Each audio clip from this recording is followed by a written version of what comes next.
Estamos de volta e vamos ver nossa enquete no @tv.verdeoficial, agora falando do CSA. Emerson Júnior, você esteve lá no Castelão e de quem é a maior parcela de culpa na derrota para o Ceará? Jogadores 46% e Marcelo Cabo 54%.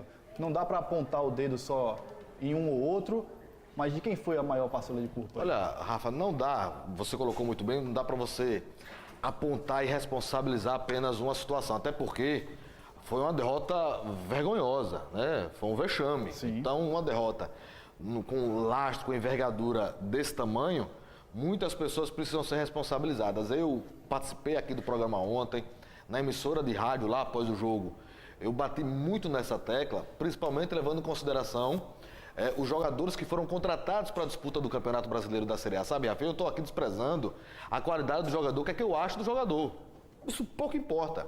Eu estou levando em consideração o planejamento que foi feito, as contratações que foram feitas visando o Campeonato Brasileiro. E aí você amplia essa questão da responsabilidade e coloca a diretoria também no bojo. Porque foi cantado em verso e prosa que se teriam dois planejamentos, um para o primeiro quadrimestre, outro para a disputa do Nacional. Né? E aí o planejamento entenda-se time, contratação para time. E o CSA começou o Campeonato Brasileiro com o time que terminou o Campeonato Alagoano. E a gente sabe das limitações que o time apresentou durante a disputa da competição, inclusive do fiasco que foi na Copa do Brasil e também na Copa do Nordeste, da forma que saiu para o time do Botafogo, e sobretudo das contratações que foram feitas e você não colocou. Inclusive, depois do jogo, eu fiz essa pergunta ao técnico Marcelo Cabo, ele deu uma resposta de certa forma coerente, e eu concordo que não dá de uma semana você trocar meio time, mas tem situações pontuais que precisaria entrar, e se não entra, tinha que ser explicado. Por exemplo, o Maidana. Eu falei isso também na emissora de rádio. O CSA ele tem uma dificuldade muito grande, ficou latente no jogo contra o Ceará para o jogo ofensivo, de criação de jogada. Colocar o goleiro adversário para trabalhar. O Diogo, o goleiro do Ceará, não fez uma grande defesa. Então, se você tem uma dificuldade, uma deficiência para criação de jogada, e nesse time do CSA, na primeira parte do ano, não tinha um meia de criação, um meia articulador, você contrata o cara. Inclusive, nós falamos aqui no programa, né? Foi a F5 aqui do programa, a contratação do Maidana. Você traz ele para ser o camisa 10, para ser esse cara, e tem o primeiro jogo você não coloca, a informação que tem, o cara tá bem fisicamente, tá aí já há um tempo, quase um mês, eu acho já, né? Ritmo de jogo, né? Exatamente, jogando. Só pega jogando. Então precisaria ter essa explicação. Só que eu amplio mais a responsabilidade, porque muitos jogadores, eu repito o que eu disse na emissora de rádio, não foi pelo calor do jogo. Tem muito jogador desse time do CSA que não tem perfil de Série A, pô. É muito claro na minha cabeça que tem perfil de jogador de Série D, C, B e Série A. E o CSA tá cheio desses jogadores que não é de Série A. Então você precisa ampliar a responsabilidade, né?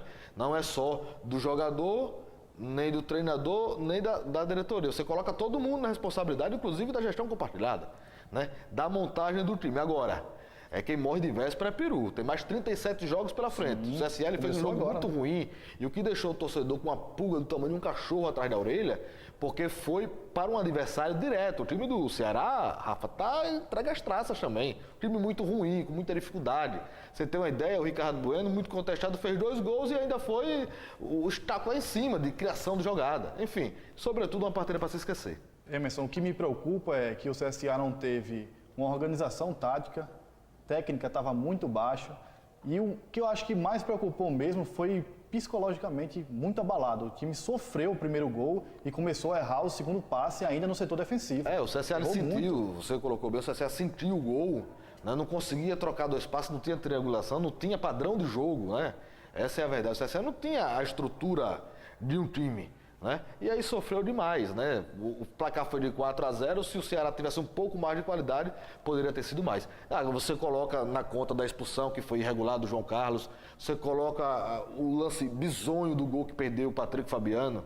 É horrível, não existe. Até eu, no meu 1,69 m, faria aquele gol de cabeça. O cara cabeceou pro chão, negócio tosco. Fosse ele, fingia contusão e pedia para sair. Né? Então você coloca tudo isso, é estereótipo de jogo, né? De repente a abertura do placar naquela jogada, você poderia mudar o cenário? Sim, pode, sim. Mas você não vai fazer a projeção. Até o fator você analisa o produto final, mesmo. E o produto final do jogo foi muito ruim. Horrível. E o próximo adversário do Azulão no Campeonato Brasileiro é o Palmeiras. O Verdão já está aqui em Maceió e a nossa equipe de reportagem tem mais informações. A delegação do Palmeiras chegou na noite desta segunda-feira aqui em Maceió e deve enfrentar o CSA bem diferente de como pegou o Fortaleza no início do Brasileirão. É que alguns atletas, algumas estrelas do time ficaram em São Paulo.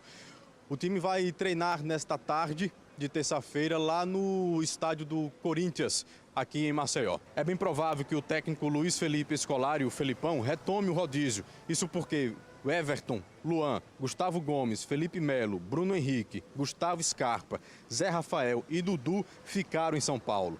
Outra baixa será Ricardo Goulart, que terá de passar por uma artroscopia no joelho direito e será desfalque por até 2 meses. Palmeiras é o time da primeira divisão nacional com menos gols sofridos, com apenas 7 gols. Diante do azulão, ao que tudo indica, a primeira linha de 4 defensores do Palmeiras será formada por Mike, Antônio Carlos, Edu Dracena, Vitor Luiz, um quarteto que ficou no banco de reservas no último domingo. Emerson Júnior, a gente viu aí que o nosso repórter Alain disse que Dudu, Scarpa, Zé Rafael, jogadores importantes do Palmeiras, ficaram lá em São Paulo, né? Isso é bom para o CSA, né? O Palmeiras tem 3 times, na verdade, né? E vai com um time alternativo. De repente, pode ser uma vantagem competitiva para o time da casa. O CSA recuperar os pontinhos perdidos, né? Não custa nada torcer, né? É difícil. Torcer. Vamos ficando por aqui, amanhã a gente volta com mais Arena, a gente fala mais de CSA e de Palmeiras. Amanhã o bicho pega para valer, né? Pega, literalmente. Literalmente. Valeu, galera.